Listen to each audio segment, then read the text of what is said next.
হজ অনুষ্ঠিত হবে আগামী 5 জুন। ৮০,০০০ মুসল্লি বাংলাদেশ থেকে হজ পালন করতে চলে এসেছেন। প্রায় 25 লক্ষ মানুষের উপস্থিতিতে এই বছরের হজ উদযাপিত হবে।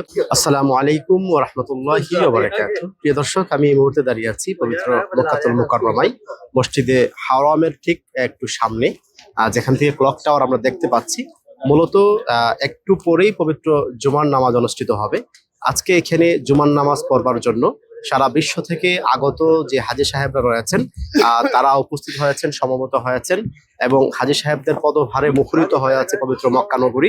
আমরা যতটুকু তথ্য জেনেছি, সারা বিশ্ব থেকে 160টি দেশ থেকে ইতিমধ্যে মক্কায় 16 লাখেরও বেশি হাজী সাহেব উপস্থিত হয়েছেন মক্কা এবং মদিনায় মিলে। এবং আজকে পবিত্র মক্কায় বিশ্বের সবচেয়ে বড় জমায়েত, সবচেয়ে বড় জুমার নামাজ অনুষ্ঠিত হবে। এই নামাজে লাখ লাখ মুসল্লি, লাখ লাখ মানুষ অংশগ্রহণ করবেন। আজকে যিনি এখানে খুতবা দিবেন তিনি হচ্ছেন শায়েখ মাহের মুকাইলি, কাবাগরের বা পবিত্র বাইতুল্লাহর একজন প্রসিদ্ধ ইমাম। হজ অনুষ্ঠিত হবে আগামী 5 জুন, বৃহস্পতিবার হজ অনুষ্ঠিত হবে।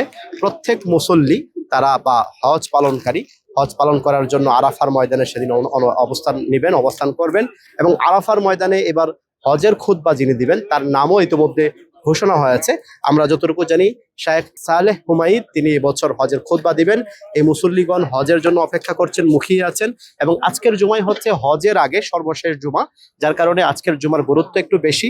বিশ্বের লাখো লাখো মানুষ আজকের জুমায় অংশগ্রহণ করবে পবিত্র বাইতুল্লাহ বা কাবাগরের এখানে। মক্কার আশেপাশে যতগুলো রাস্তা আছে সবগুলো রাস্তাতে মূলত মুসল্লিদের উপস্থিতি লক্ষ্য করা যাচ্ছে। বাংলাদেশ থেকে ইতিমধ্যে প্রায় ৮০,০০০ মুসল্লি হজ পালনকারী মক্কায় এসে পৌঁছেছেন। ৮৭,১০০ মুসল্লি মোট আসার কথা। এর মধ্যে ইতিমধ্যে ৮০,০০০ মুসল্লি বাংলাদেশ থেকে হজ পালন করতে মক্কা এবং মদিনায় চলে এসেছেন। পুরো বিশ্ব থেকেও প্রায় 14 লক্ষ মানুষ ইতিমধ্যে মক্কা এবং মদিনায় পৌঁছেছেন।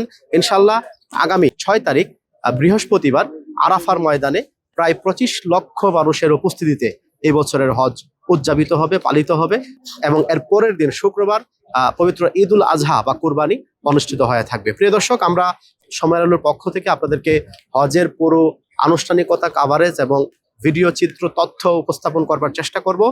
মক্কা থেকে আমি আমিন ইকবাল, সময়ের আলো।